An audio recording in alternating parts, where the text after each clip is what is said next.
Eu vou dizer rapidamente o resumo do currículo do Dr. Edson.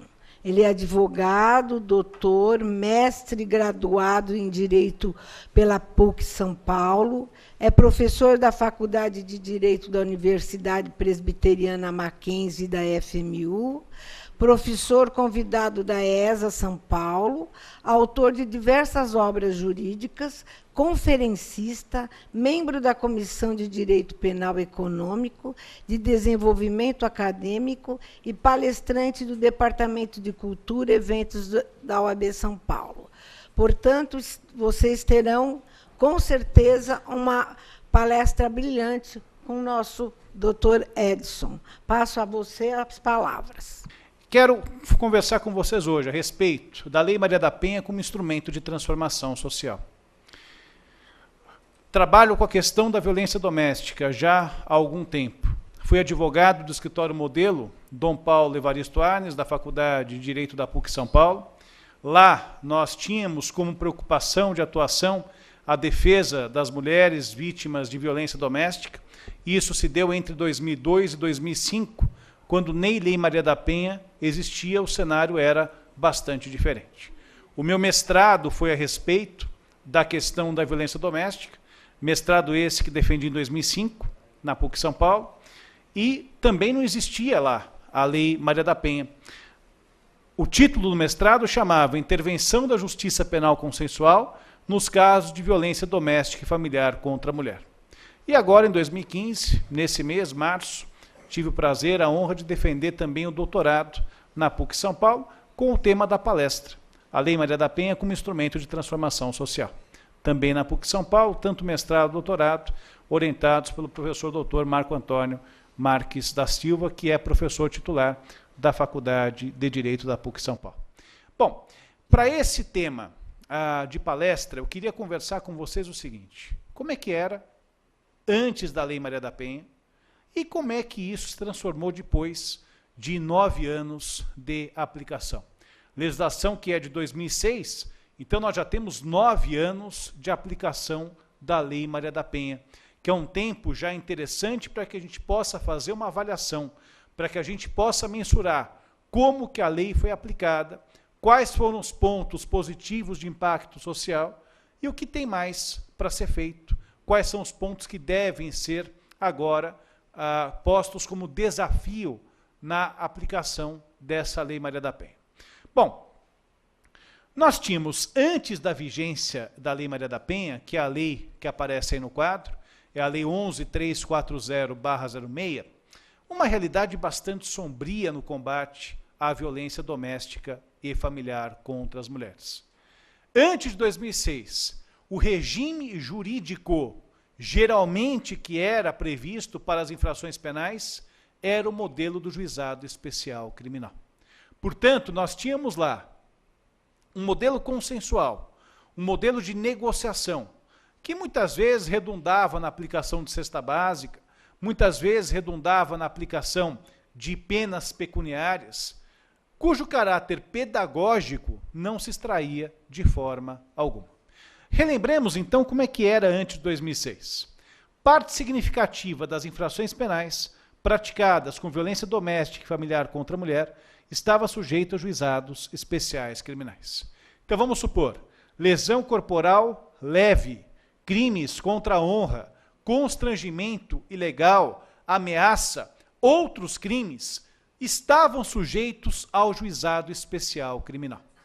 Ou seja, um modelo consensual, um modelo de negociação que trouxe efeitos muito negativos no combate dessa matéria de violência doméstica e familiar contra as mulheres.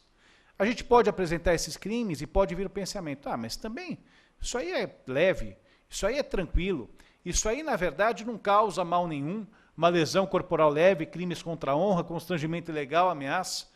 Pelo contrário. Quando você fala nessas infrações penais de menor potencial ofensivo, que eram consideradas como infrações penais de menor potencial ofensivo, na verdade é a porta de entrada para a violência doméstica e familiar contra as mulheres. Para que nós cheguemos em casos mais graves, Geralmente a porta de entrada está aqui. E é necessário se dar uma resposta rápida, uma resposta justa, uma resposta proporcional a estes fatos que podem parecer pequenos, mas que vão minando a autoconfiança da mulher, que vão minando a possibilidade de resistência, que vão influenciando na sua capacidade de resistência. Existe uma síndrome chamada de síndrome do desamparo aprendido. O que significa isso? Quanto mais violência aquela pessoa recebe, menos resistência ela tem para oferecer.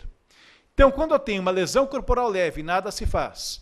Quando eu tenho um crime contra a honra, e nada se faz. Quando eu tenho um constrangimento ilegal, uma ameaça, e nada se faz. Isso que pode parecer pequeno aos olhos da justiça criminal, tem um impacto muito grande sobre a mulher. Essa violência, que seria a violência mais cotidiana, você não vai ter espancamento todos os dias, não vai ter tentativa de homicídio todos os dias, mas isso pode se repetir todos os dias. Essa questão é uma questão importantíssima para ser trabalhada pela justiça criminal. Bom, se era de competência da justiça penal consensual, quais eram os institutos que haviam? Composição civil e transação penal. Composição civil e transação penal. É estranho esse modelo de justiça penal consensual. Diria mais que estranho, é ilegítimo, é desarrazoado o modelo de justiça penal consensual, quando você tem um cenário de agressão. Se eu tenho, por exemplo, o muro do meu prédio, da minha casa, pichado, eu posso entrar em acordo com o pichador, com aquele que fez a pichação, e fazer um acordo. Olha, meu amigo, agora você vai ter que pintar esse muro. Agora você vai ter que restaurar o que você fez. Eu nunca mais vou vê-lo na vida. Eu nunca mais vou procurá-lo. Não faz parte do meu relacionamento. Eu não tenho que acordar todo dia e ver esse sujeito, esse cidadão, todo dia na minha vida. Aí cabe o acordo. Nessa questão de elo eventual, não havendo agressão, não havendo ameaça, nós dois, no mesmo patamar de condição para fazer o acordo, cabe fazer o acordo. Estranho é quando você pensa em acordo quando existe agressão. Eu não consigo fazer acordo com quem me agride. Nós estamos em patamar desnivelado. Nós temos patamar desnivelado em relação a quem agride e quem é agredido. Logo, não dá para fazer acordo. O fato de ser agredido mina a possibilidade da pessoa conseguir fazer um acordo. Não tem acordo. Não cabe acordo aqui.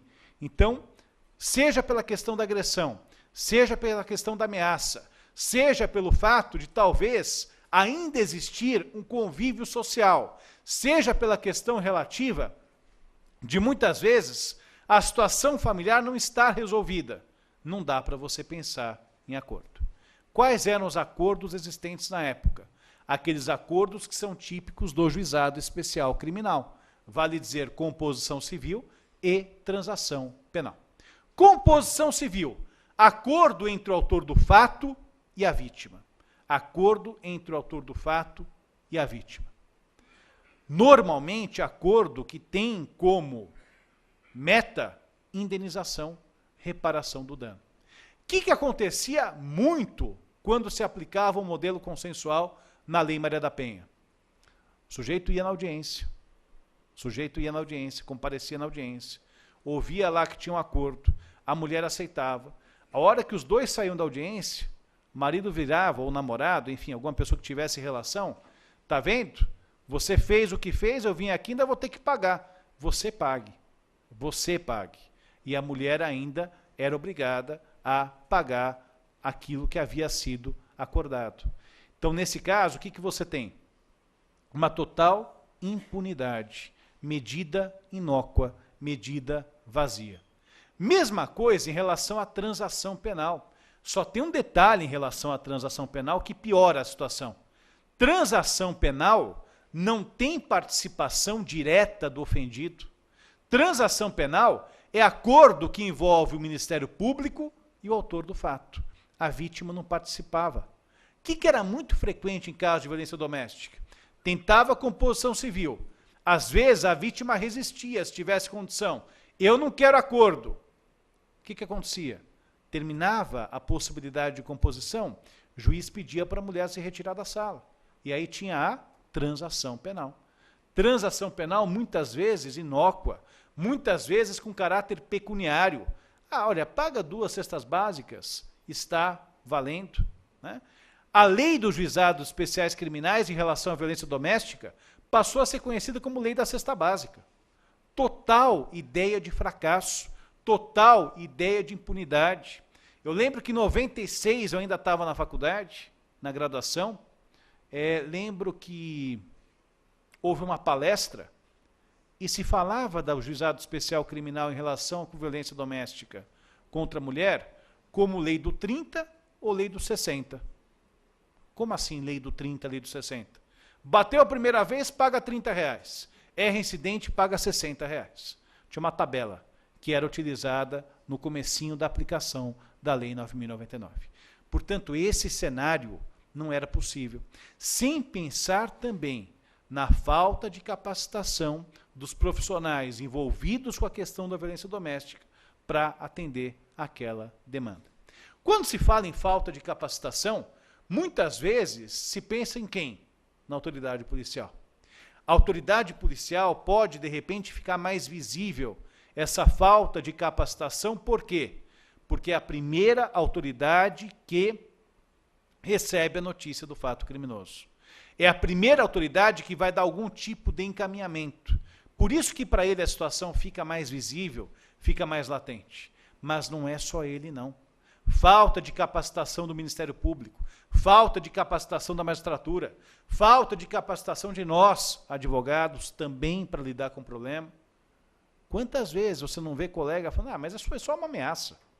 Foi só uma ameaça hoje. E amanhã? O que vai ser? Se não foi tomada uma medida em relação à ameaça, amanhã isso se torna o quê? Até chegar agora, com a nova lei 13.104, a uma questão de feminicídio.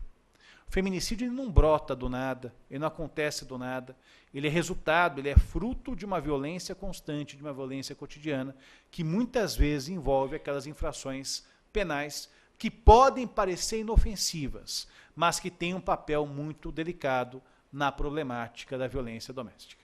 Era esse o cenário que nós tínhamos. Prisão em flagrante não tinha, porque se aplicava a lei dos juizados especiais criminais. Como é que funciona a prisão em flagrante quanto aos juizados especiais criminais? Basta assumir o compromisso de comparecer ao juizado, ou basta comparecer efetivamente ao juizado, e você não tem prisão em flagrante. O sujeito ia lá, esmurrava a mulher, lesão corporal leve. Ele não ia preso em flagrante, uma vez que a Lei 9.099 tinha uma brecha para essa situação. Prisão preventiva, praticamente impossível você ter decretação de prisão preventiva antes de 2006. Esse era o cenário. E como é que a sociedade lidava com esse cenário? Como é que a sociedade se sentia diante desse cenário?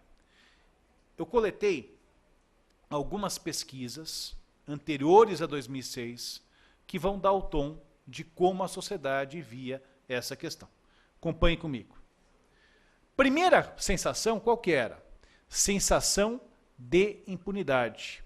Sensação de impunidade. Então, existia aqui uma sensação de impunidade. Um aumento do nível de preocupação com a violência doméstica em todas as regiões do país. Aumento do nível de preocupação com a violência doméstica em todas as regiões do país. Se perguntavam para as pessoas, para os entrevistados, aumentou a preocupação com a violência doméstica? A resposta era sim, aumentou a preocupação com a violência doméstica. Só não aumentou a preocupação com a violência doméstica em estados que a preocupação já era muito grande, Norte e Centro-Oeste. Nos outros estados, um pouquinho antes da edição da lei, a preocupação era crescente. Ou seja, não era o assunto que não incomodava, vamos dizer assim, a sociedade. Incomodava, gerava preocupação, gerava um estado de angústia em relação àquele tema, uma sensação de que era necessário mudar. Violência doméstica era vista como o problema que mais preocupava a brasileira. tinha uma listinha para assinalar, tá? Uma listinha para assinalar. O ponto que mais preocupava a brasileira que foi entrevistada antes de 2006, qual que era? A violência doméstica. A maioria da população conhecia ao menos uma mulher que é ou foi agredida por seu companheiro. Tenho certeza que se eu perguntar para você hoje aqui, se você conhece ao menos uma mulher que é ou foi agredida por seu companheiro, a maioria também vai dizer que conhece. Embora seja um problema que normalmente se coloca embaixo do tapete, embora exista uma questão pública, mas com foco privado, mesmo assim isso acaba sendo levado ao conhecimento das pessoas. Para a sociedade, as penas aplicadas eram vistas como irrelevantes. Cesta básica, multa, prestação pecuniária, nada que trouxesse ali para a situação concreta uma resposta efetiva. Então esse era um outro ponto que a sociedade sentia. A maioria da população acreditava que os serviços de atendimento a casos de violência doméstica e familiar contra a mulher não funcionavam. Então, além da questão da lei penal, havia o quê? Funcionamento dos serviços públicos, seja de justiça, seja de polícia, seja de saúde, não funcionavam os serviços. Era a sensação da população. Acreditava-se que a mulher denunciava mais, desde aquela época, porque a mulher estava mais informada e mais independente. Veja, curioso você notar essa resposta. Mulher denuncia mais. Por quê? Porque agora ela está mais independente, né? Porque ela está mais informada. Ela não denunciava mais por conta de um instrumento de proteção da lei. Era quase ao acaso. Está independente, está mais informada, logo denuncia mais. Mas não havia relação com essa resposta a uma política pública estatal. Era quase por acaso que existia aqui a denúncia maior. Maior parte da população acreditava que o homem que agride a mulher deve ser preso. Uma outra alternativa viável era a prestação de serviço à comunidade.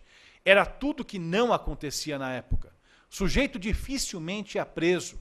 Prestação de serviço à comunidade dificilmente acontecia. O que você tinha era sanção de natureza pecuniária. Insisto num ponto. Quando você fala em sanção de natureza pecuniária, não tem caráter pedagógico, não tem caráter educativo, não tem nada. O sujeito vai lá e paga a multa. O sujeito vai lá e paga a cesta básica. Quando pagava, quando não obrigava a mulher a pagar a multa e também pagar a cesta básica. Quantos casos não aconteceram de mulher que acabava de sair do juizado especial criminal e sofria violência grave, chegando até mesmo à morte, como aconteceu em Belo Horizonte, no Rio de Janeiro, antes do surgimento da Lei Maria da Penha. Então, o que eu quero retratar para vocês é o seguinte: como era o sistema, baseado principalmente na justiça penal consensual? Como é que a sociedade via esse sistema?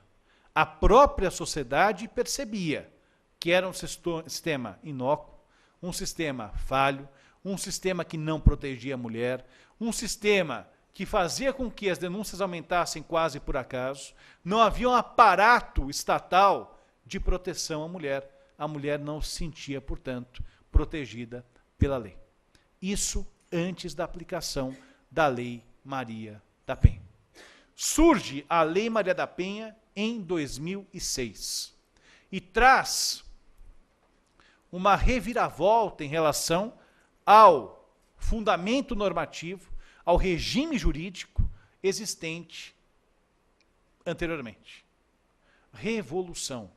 Justiça penal consensual não pode mais ser utilizada depois da Lei 11.340/06. Muda o modelo. Não vou fazer acordo com quem me agride. Não vou fazer acordo com a pessoa que pratica violência contra mim. Com essa pessoa eu não faço acordo. Com essa pessoa eu volto para o modelo tradicional. Existe uma perspectiva tradicional, portanto. Quais são os principais aspectos da Lei Maria da Penha? Afasta-se a competência do GCRIM, bem como a aplicação de institutos despenalizadores. rompimento com a via consensual, não só com o espaço de julgamento, que era o juizado especial criminal, mas também com os institutos despenalizadores, composição civil, transação penal, tudo isso passa a ser proibido. E mais, nem mesmo a suspensão constitucional do processo, prevista no artigo 89 da Lei 9.099/95, de acordo com o posicionamento dos tribunais superiores, deve ser aplicada aos casos de violência doméstica e familiar contra a mulher. Importante o registro da suspensão condicional do processo, por quê? Porque suspensão condicional do processo está acidentalmente na Lei 9.099/95, quase por acaso. Por quê? Existiam 2 projetos que tramitavam em 95, um de GCRIM e outro de suspensão condicional do processo. Na visão do legislador, o que ele pensou? São dois projetos de processo penal, coloca os 2 num só, aprova de uma vez. Mas suspensão condicional do processo, nada tem a ver com o juizado especial criminal. Mesmo na suspensão condicional do processo, existe a vedação por parte dos tribunais superiores, tanto STJ como também STF. Criação de juizados especiais de violência doméstica, com competência civil e criminal. Isso é importantíssimo. Competência civil e competência criminal. Antes da Lei Maria da Penha era uma confusão, era uma bagunça, porque o juiz criminal, na hora de impor transação penal, às vezes decidia sobre algo que já havia sido regulado pelo juízo de família, por exemplo. Guarda, visita, alimentos. O juiz criminal já ultrapassava essa questão. Só que essa matéria já havia sido regulada antes. Então aqui, qual decisão que eu sigo? Do juízo de família ou a decisão da justiça criminal? Havia então uma indecisão em relação a esse ponto. Causas cíveis e criminais no mesmo espaço de julgamento, no mesmo palco de julgamento, é importante para evitar decisões conflitantes, controvérsias que podem acontecer, que podem existir e que existiam de fato antes de 2006. Elimina a pena de natureza pecuniária. Acabou. Pena tem que ter caráter pedagógico. Ou é prisão, ou até mesmo prestação de serviço à comunidade. Talvez de todas as penas que nós tenhamos hoje no Brasil, a que tem mais cunho educativo, a que tem mais cunho pedagógico, é a prestação de serviço à comunidade. São essas penas que podem ser aplicadas. Adeus multa, adeus prestação pecuniária e adeus cesta básica. Só para você sentir como era dramática a situação antes da lei, o legislador na Lei Maria da Penha fala, não cabe multa, não cabe prestação de serviço à comunidade e não cabe pena de cesta básica. Nunca existiu pena de cesta básica, mas era uma modalidade dentro do contexto de prestação pecuniária. Era muito difundida. Portanto, o legislador vai lá e fala, não cabe mais pena de cesta básica, para não ter dúvida de que essa medida não poderá ser utilizada. Prisão passa a ser possível, vamos colocar assim. Prisão passa a ser possível. Qual prisão? Tanto a prisão penal como a prisão processual. Tanto a prisão penal como a prisão processual. Prisão penal, reclusão, detenção. Prisão processual, prisão em flagrante, prisão preventiva. Tá? Claro que, numa perspectiva garantista, nós não podemos nos afastar de um ponto que também é delicado. Não é porque, pelo menos eu tenho uma visão de defesa, de proteção da mulher vítima de violência doméstica e familiar, que eu vou defender prisão para todo mundo, não é isso. A ideia garantista permanece. Prisão continua a ser o último remédio, sempre, em qualquer situação. Cárcere somente quando todas as outras modalidades não forem possíveis de aplicação. Então aí eu posso pensar na prisão. Seja ela prisão penal e mais ainda, se for prisão em flagrante e se for prisão preventiva. costumo afirmar o seguinte: muitas vezes, quem defende uma ideia, vamos dizer, segmentada em relação a direitos humanos, tem uma visão garantista em geral, mas naquele ponto, a pessoa parece que rasga tudo que defende em relação ao resto. Não. Vale também para a violência doméstica familiar contra a mulher, que tem lá suas particularidades, mas a prisão continua sendo também um remédio que deve ser utilizado com cautela. Estabelece o atendimento multidisciplinar para a mulher, filhos e o próprio agressor. Isso aí é importantíssimo. Claro que tem que ter atendimento interdisciplinar, ou como a lei coloca, multidisciplinar. O ideal até seria interdisciplinar, que houvesse relação, né, entre as áreas. Para a mulher, isso é evidente que tem que ter. A violência doméstica causa traumas, causa conflitos, causa sequelas, causa consequências que devem ser tratadas, sempre. Então, o atendimento com psicólogo, atendimento com serviço social, isso é fundamental, até para que a mulher consiga bancar a denúncia, até para que a mulher consiga ter consciência do que vive, né?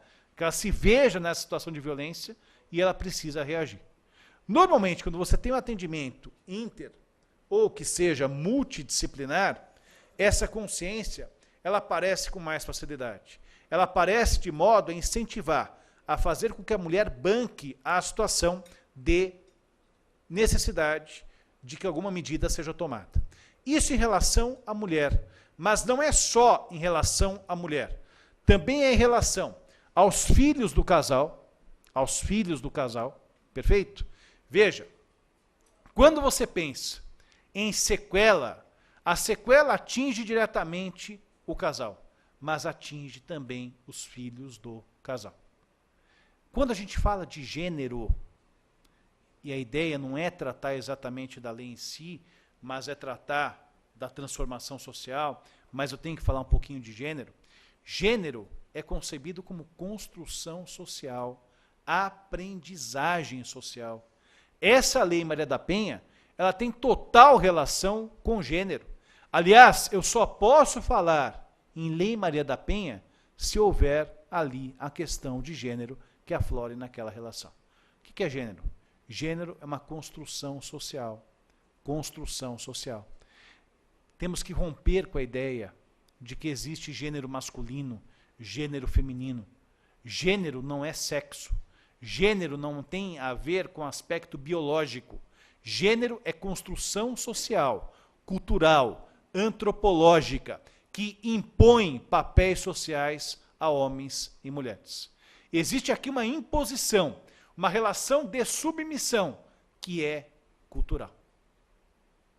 É cultural para que a gente possa afirmar, sem receio, sem medo, sem ocultar, que a sociedade brasileira é discriminatória, que a sociedade brasileira é preconceituosa, que a sociedade brasileira é machista e patriarcal.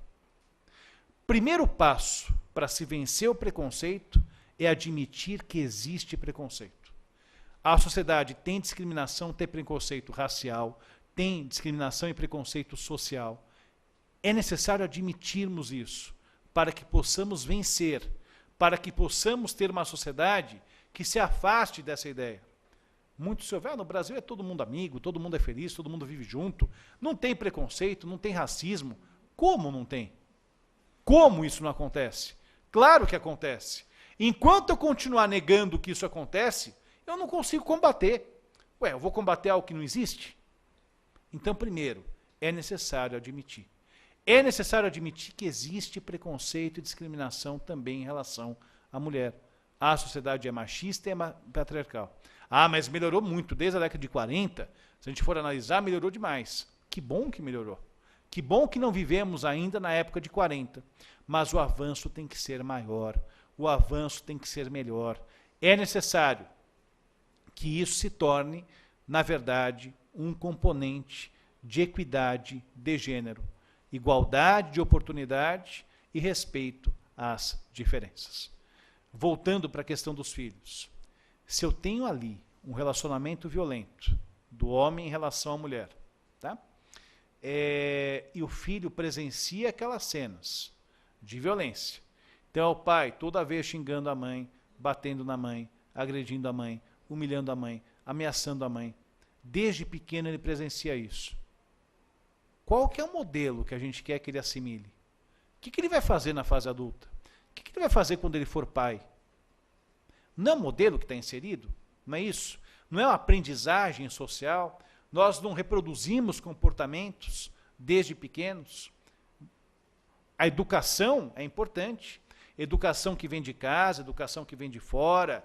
Como é que isso é colocado para a criança? Isso é fundamental. Isso é importantíssimo. Então, esse ponto merece atenção.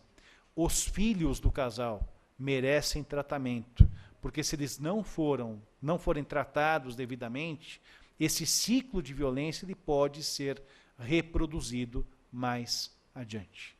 Ou seja, o filho que às vezes é vítima ou que às vezes simplesmente presencia a agressão, ele pode reproduzir o modelo violento no futuro.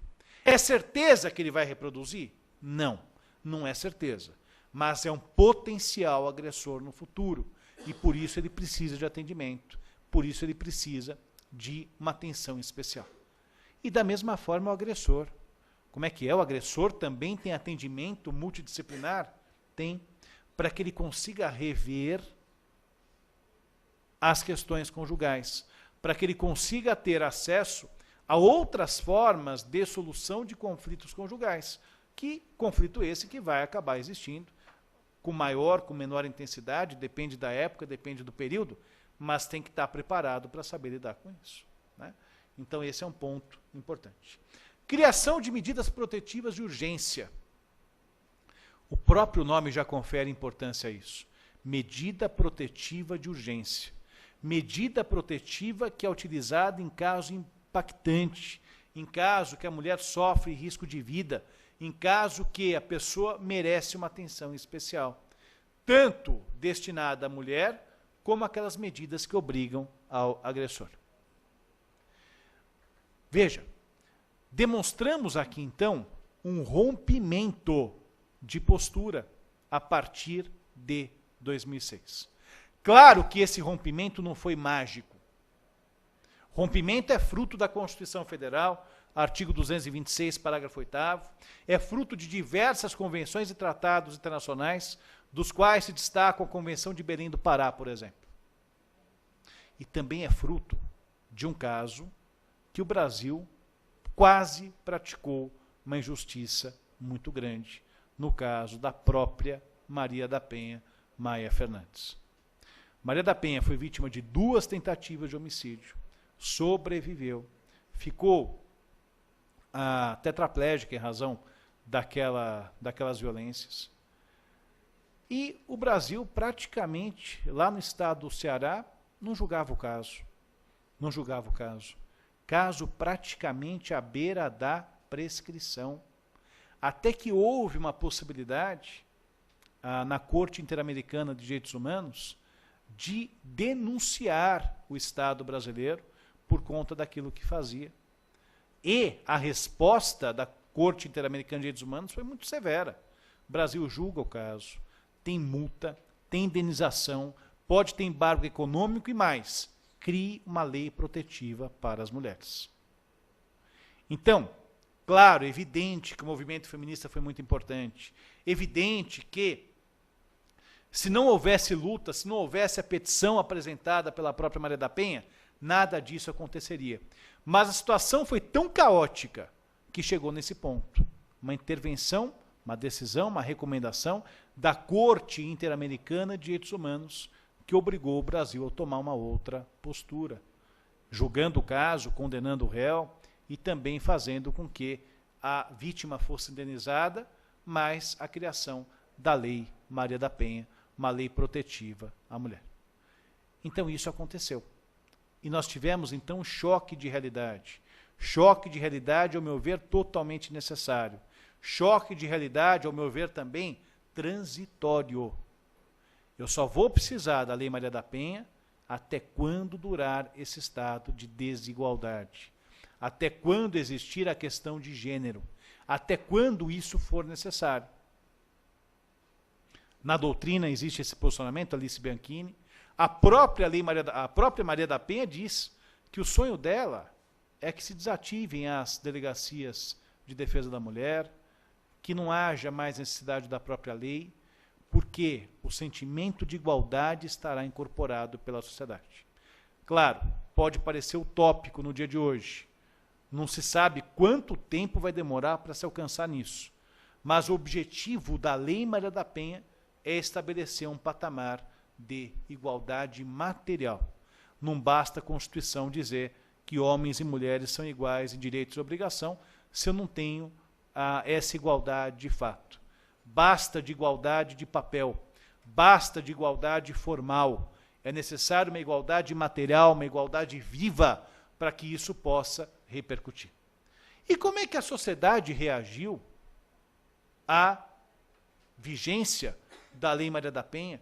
Como é que essa sociedade percebeu a aplicação da Lei Maria da Penha? Isso eu quero discutir com você. Quase toda a população conhece a Lei Maria da Penha.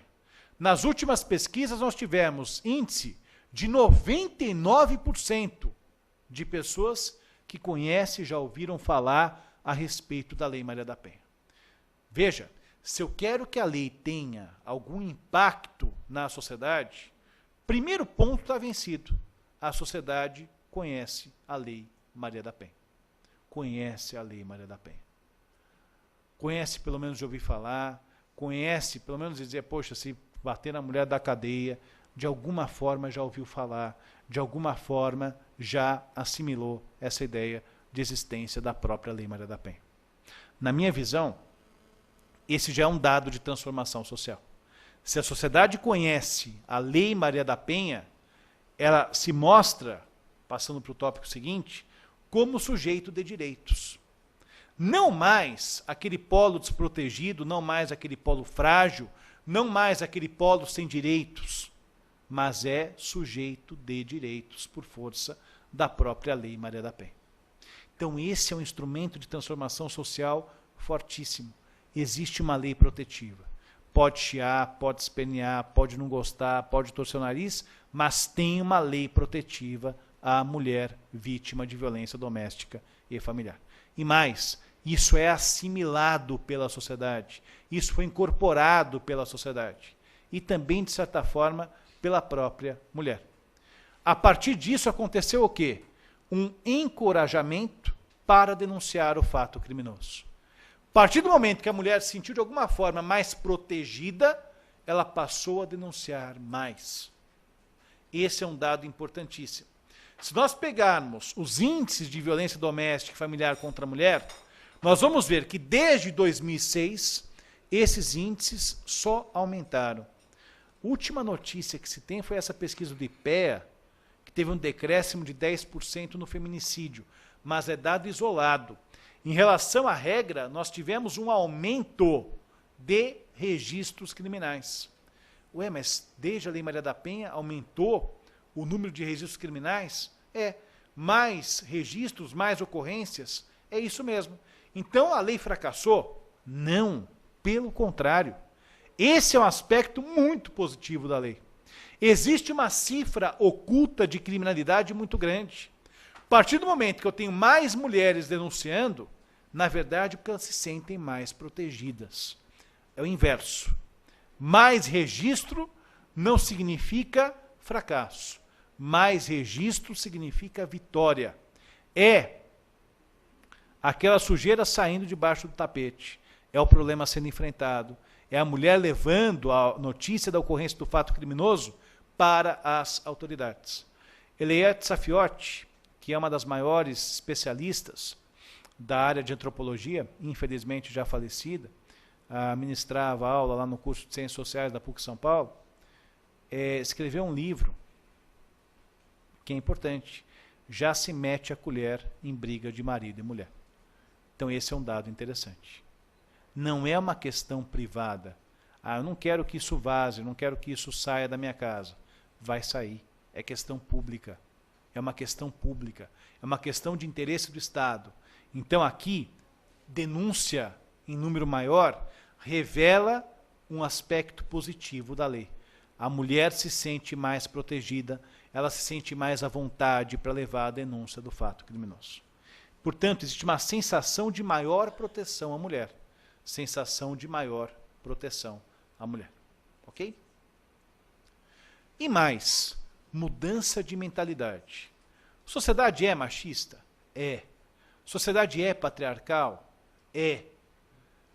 A mesma sociedade que acha tudo isso, também acha que o marido é o chefe da casa, também acha que se as mulheres se vestissem melhor, se a mulher se vestisse de forma diferente, menos estupros existiriam. A sociedade também é machista, ela continua sendo machista, mas de qualquer forma mudou a mentalidade. Hoje, pelo menos, existe espaço para se discutir seriamente esse assunto. Essa é a mudança de mentalidade. Se fosse pensar numa Lei Maria da Penha, década de 60, década de 70, parlamentar que propusesse uma lei desse tipo seria vítima de ataques atrozes por parte do parlamento. Hoje em dia, não. Hoje em dia teve o projeto, teve a lei, o assunto é discutido. Nós não estamos aqui discutindo o assunto. Estou passando ponto de vista baseado em estudos, baseado em ciências. Que cada um pode também ter outros pontos de vista contrários, mas é um debate. Um debate que se dá de forma aberta, um debate que se dá de forma franca. Nós estamos aqui para trocar informações. Então, a mudança de mentalidade é algo importante. Precisa mudar mais. Precisa alterar mais. Se o sentimento que existia quando da criação da Lei Maria da Penha é necessário mudar, o sentimento que existe hoje é necessário mudar mais. É necessário mudar melhor. Já avançamos, já demos alguns passos, mas outros passos precisam ser dados até o final. Instrumento de prevenção, uma questão que é importantíssima. Quando se fala em Lei Maria da Penha, o que se vem à mente é direito penal, direito processual penal. Na minha visão, esse é o aspecto menos importante da Lei Maria da Penha. Políticas públicas que devem ser aplicadas pelo Estado, que devem ser efetivadas pelo Estado. E mais a questão da prevenção são pontos importantíssimos que ultrapassam e muito o aspecto penal e o aspecto processual penal. O aspecto penal, o aspecto processual penal, claro que ajuda. É um instrumento a mais. E, na minha visão, um instrumento legítimo. Porém, política pública, prevenção, são pontos importantíssimos que devem ser também enfrentados. Então, é dessa forma que a sociedade vê a aplicação da Lei Maria da Penha. Um outro dado que não está no quadro, mas eu queria acrescentar, é a questão dos serviços públicos. Os serviços públicos continuam mal avaliados. Tanto os serviços de saúde, tanto os serviços de educação, serviços de polícia, serviços de justiça. Existe uma pesquisa do CNJ dizendo, olha, precisa de pelo menos mais 54 juizados no Brasil inteiro. Em São Paulo, pelo menos mais 5 juizados, para que exista aqui a possibilidade de que isso seja efetivado da forma como deve ser. Só 2 estados, salvo engano, somente Tocantins, nem estado, a unidade administrativa, a capital, Brasília, DF, é que estariam completamente, vamos dizer, saciadas dos juizados especiais criminais. Os outros estados, todos eles da federação, com déficit de pelo menos 1 juizado. Aqui em São Paulo, o déficit é maior, são 5 juizados a mais. Claro que o CNJ diz mais, não adianta só mais 5, não adianta mais só 54, quanto mais melhor, mas é o mínimo para que essa situação seja encarada. A partir disso, quais são os novos desafios? Primeiro novo desafio é aperfeiçoamento dos serviços públicos. Os serviços existem, só que eles precisam ser melhor divulgados e melhor aparelhados. Tem uma central de atendimento à mulher vítima de violência, que é o DISC 180. Esse DISC 180 teve um aumento desde 2006 para cá de mais de 1.600% de ocorrências atendidas. Olha, é quase em progressão geométrica. Mais de 1.600% a mais desde 2006. Só que ainda é um serviço pouco conhecido pela população. Olha como dá para ir mais adiante. O serviço que a mulher liga, ó, estou em situação de perigo, estou correndo risco. Uma ligação que pode salvar a vida dela, ou evitar que ela sofra algum mal. A população não conhece. E é um serviço que funciona. Você tem uma rede de atendimento. É preciso divulgar. Questão de outros serviços. Defensoria Pública, Ministério Público, que aqui em São Paulo faz um trabalho muito interessante com o GVID, lá no Fórum Criminal da Barra Funda, né? Uma equipe própria. Lá tem um projeto Acolher, importantíssimo esse acolhimento. Precisa ser divulgado o serviço. Então, às vezes, ou o serviço existe e não é muito divulgado, ou até é divulgado, mas precisa divulgar mais, ou o serviço é mal aparelhado e precisa crescer para atender uma demanda que é cada vez maior, cada vez mais significativa. Um outro ponto, efetivação das políticas públicas. O artigo 8º da Lei 11.340/06 traz uma série de políticas públicas que devem ser implantadas pelo Estado. Na minha visão, duas são muito importantes. Duas: educação e mídia. Educação e mídia. Educação. Conscientizar a pessoa, desde a idade mais infantil, desde o início, a questão da equidade de gênero. Isso é fundamental. Ano passado foi aprovado o Plano Nacional de Educação. Tímido, muito tímido, em relação à questão da violência doméstica e familiar contra a mulher. A Lei Maria da Penha dispõe mais, por incrível que pareça. O Plano Nacional de Educação praticamente passou a látri da questão da violência doméstica e familiar contra a mulher. Precisamos de mais. Precisamos de algo próximo ao que acontece na Espanha. Lei Orgânica 1/04, que estipula, passo a passo, o que vai acontecer na educação infantil, o que vai acontecer no primário, o que vai acontecer no ginásio, o que vai acontecer no colegial, o que vai acontecer na faculdade. Qual que é o papel da universidade frente à violência doméstica? Completo, completinho, né? É um modelo para se inspirar. Lei espanhola, que é considerada, em termos de qualidade, a melhor lei de violência protetiva, de violência à mulher do mundo. A segunda é a chilena e a terceira é a nossa, né? A segunda é a chilena e a terceira é considerada a nossa. Tá? Então, veja, a gente está falando do Chile, vizinho. Dá para a gente aplicar, não precisa morar na Suécia ou na Dinamarca para ter ali acesso à proteção. Realidade, não vamos dizer igual, mas parecida, você tem ali uma aplicação possível. Claro, contingente populacional, tamanho das cidades, São Paulo, que é sempre uma questão problemática pelo tamanho gigantesco, mas de qualquer forma você consegue trabalhar com isso. E quando eu falo em educação, não é só educação formal, não, mas é a questão da pedagogia de direitos. Pedagogia de direitos. Uma palestra, uma informação, uma cartilha, como a OAB fez aqui desde 2009, está aqui a redatora da cartilha em relação à violência doméstica e familiar contra a mulher, doutora Marli Parada, que tomou a iniciativa de fazer uma cartilha. Isso é importante. Se eu tenho informações, um passo a passo na cartilha, esse é um elemento que, na verdade, traz o quê? Reproduz informação. Aquela pessoa que pegou a cartilha, ela leva para outro lugar, outras pessoas têm acesso, começam a conversar entre si, eu dissemino informação. Isso aí chama pedagogia de direitos. Isso aí é fundamental. Então, a Defensoria Pública tem cartilha. Tem como acessar no site, tá? No site da OAB tem acesso a esse material, a essa cartilha. Entra no site, entra na Comissão da Mulher Advogada, lá no site da OAB tem um link que você pode baixar a cartilha. Tem cartilha no GVID, tem cartilha na Defensoria, importantíssimo que haja cartilha, que haja informação. Isso é fundamental. Da mesma forma, mídia.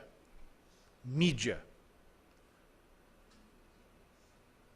Me considero uma pessoa democrática, me considero uma pessoa com convicção voltada para a democracia. E eu falo de coração aberto para vocês. Precisa existir um controle sobre a mídia. Controlar a mídia não significa censurar, mas tem que controle de mídia de uma forma clara no Brasil. Mídia tem papel social. Ela não pode não veicular o que ela quiser. Ela não pode mostrar o que ela quiser. Ela não pode exibir programas de acordo com a sua vontade, de acordo com a sua discricionalidade, de acordo com o seu arbítrio. A concessão que é dada, note, não é uma questão particular.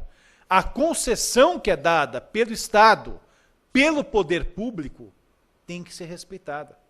Eu não posso admitir programas de televisão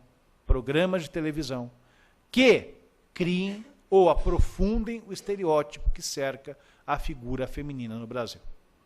Meu Deus do céu. Se eu tenho, aliás, domingo é um dia, é um prato cheio, né, para você ligar a televisão no domingo e ter um exemplo atrás do outro de situação de estereótipo da mulher. Né? Desde dançarinas com roupas sensuais, provocantes, dançando de forma sensual. Um programa que eu não vejo a menor graça, que é aquele programa que já está há bastante tempo, mudou de canal, né? Não vejo graça naquilo, sinceramente. Respeito quem goste, respeito quem assista, mas é um programa que dissemina discriminação, dissemina preconceito.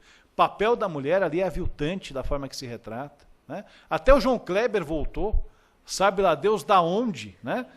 Voltou, com sucesso inclusive. Né? É isso.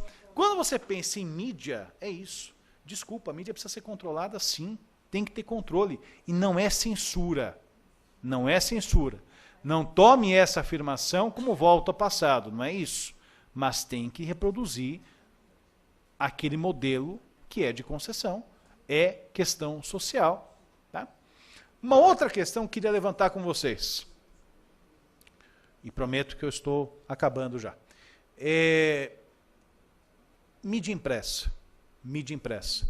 Geralmente, mídia impressa retrata o quê? Retrata o caso concreto. Retrata um caso de violência. Normalmente sobre curiosidades, amenidades, nada muito importante sobre o caso concreto. Mas aquela questão que vende. Né? E aí vem os programas vespertinos da semana, que veiculam aquelas informações. Tem tudo, menos o que é importante em relação àquela situação. Mas, tanto na TV como também no jornal, na revista, o ideal seria, na verdade, você ter um espaço de informação. Mulher, você que é vítima de violência, o passo a passo que você tem que seguir é esse aqui. Ó. Você tem que fazer isso para buscar a proteção do Estado. Tá? Lembro, em 2009, assim que houve uma revolução dos crimes contra a dignidade sexual, tive o prazer de abrir o jornal, se não me engano, do Estado de São Paulo, e ler lá uma entrevista da Silvia Pimentel sobre a questão relativa à violência contra a mulher. Uma aula numa entrevista. Uma aula numa entrevista. É isso que é importante. Recentemente, a Valéria Scarance Fernandes, que é promotora lá no GVID, promotora de justiça, 2 matérias, uma entrevista e um artigo que traz o passo a passo no Estado de São Paulo. É isso. A informação não é individual, a informação não é no caso concreto, a informação não pode ser sensacionalista, a informação não pode vulgarizar o caso. Aliás, só para a gente pensar um pouco, caso esse que sempre leva o nome do homem. A mulher sofre violência, a mulher é vítima de violência, a mulher é morta, a mulher é agredida e o caso chama caso do goleiro Bruno. Isso aí é emblemático. Isso aí é emblemático. Quer dizer, se mudar o suspeito, tem que mudar o nome do caso. Né? Chegar à conclusão que não foi ele, muda o nome do caso. Sempre que eu falo no caso, eu faço o caso Elisa Samúdio. É o nome da vítima. E não é, pessoal, uma questão de terminologia, não é uma picuinha, mas é uma questão de postura. Quantas vezes eu não ouvi por aí comentário de pessoas esclarecidas, pessoas da área e tal, conversando. Poxa, mas que judiação, né? Era para ser o goleiro da seleção, olha o que aconteceu. cruzou no caminho dele uma vagabunda e olha o que aconteceu. Não vai para a Copa. Espera, não é isso. Não é essa a situação. E quantas vezes vocês não ouviram isso? Né? Não é algo, não é história da carochinha, isso aí existe.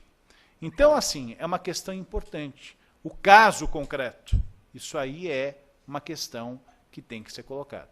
Quantas vezes não se confunde a moral da mulher com o caso concreto? Nossa, mas era prostituta, era garota de programa, fez filme pornô. E daí? E daí? Não tem direito à vida, não tem direito à integridade física, não tem direito a ter uma cidadania.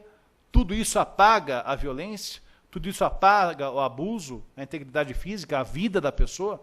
Nada disso permanece.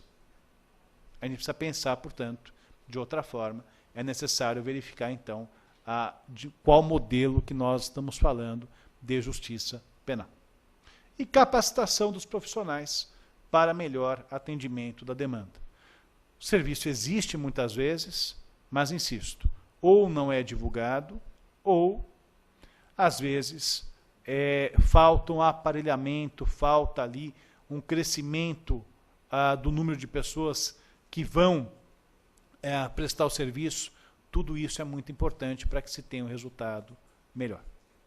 Em resumo, a Lei Maria da Penha trouxe transformação social, mudou a sociedade. Ao meu ver, só a forma de ter mudado mentalidade, encorajado mulheres a denunciar, existência de uma lei protetiva, já muda a sociedade por completo. Mas é necessário mais. É necessário caminhar mais. O sentimento em 2006 era, precisamos mudar. O sentimento hoje, em 2015, é, precisamos mudar mais, precisamos mudar melhor, precisamos avançar passo a passo para que isso possa servir de alento para vítimas de violência doméstica em todo o Brasil. Termino com um registro. Antes da Lei Maria da Penha, em 2006, nos primeiros 180 dias em Recife, foram mortas mais de 180 mulheres vítimas de violência doméstica. Não estou falando do Brasil inteiro, não estou falando de uma região, não estou falando de um estado, estou falando de uma capital. Nos 180 primeiros dias, em 2006, no Recife, mais de uma mulher morta, mais de 180 mortes nesse período de 6 meses. É necessário, portanto, mudar. A Lei Maria da Penha trouxe condições para mudar, é necessário que essas mudanças sejam efetivadas. Vou deixar aqui os meus contatos para vocês, e-mail, Facebook, Twitter. Tem 2 livros para sorteio, passo aqui para a doutora Marli Parada para que possa fazer o sorteio. Fico à disposição para perguntas, agradeço pela oportunidade. Gostaria Obrigado. que você...